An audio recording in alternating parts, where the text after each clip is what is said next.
文化部头一位认证的布袋戏重要传统艺术补助者，也就是人间国宝陈锡宏，今年已经92岁了，目前还佫伫咧教学生。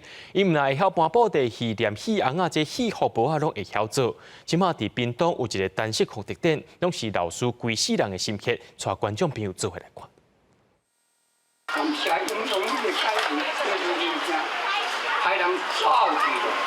一个人双手弄2身红啊，陈锡宏已经92岁啊，动作悠闲真有路，互遮的红啊拢活起来。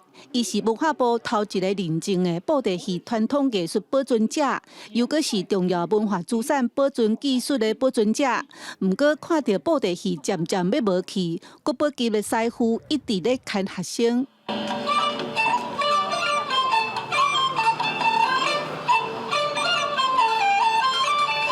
即马台后搬戏的，毋但有伊的徒弟，嘛有徒弟后生。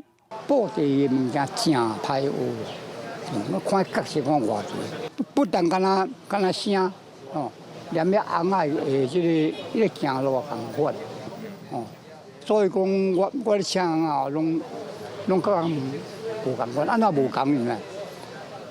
伊个红仔请出来，我是当做人，你袂使甲当做红啊。 毋但搬戏，陈锡宏要修复台北五戏馆收藏的18身红仔，伊嘛会晓做红仔的衫甲帽啊，而且甲遮的传统工艺拢传互后辈。其实它非常的伤眼力，但是它做起来其实非常精致，然后它的做法其实很简单。 屏东戏曲故事馆对18开始展出陈锡宏的特点，毋但有国宝的手艺，嘛有无形文化的传承甲创新。陈锡宏上大的愿望，就是传统的布袋戏会当继续传落去。记者陈嘉文、赖伟做屏东报道。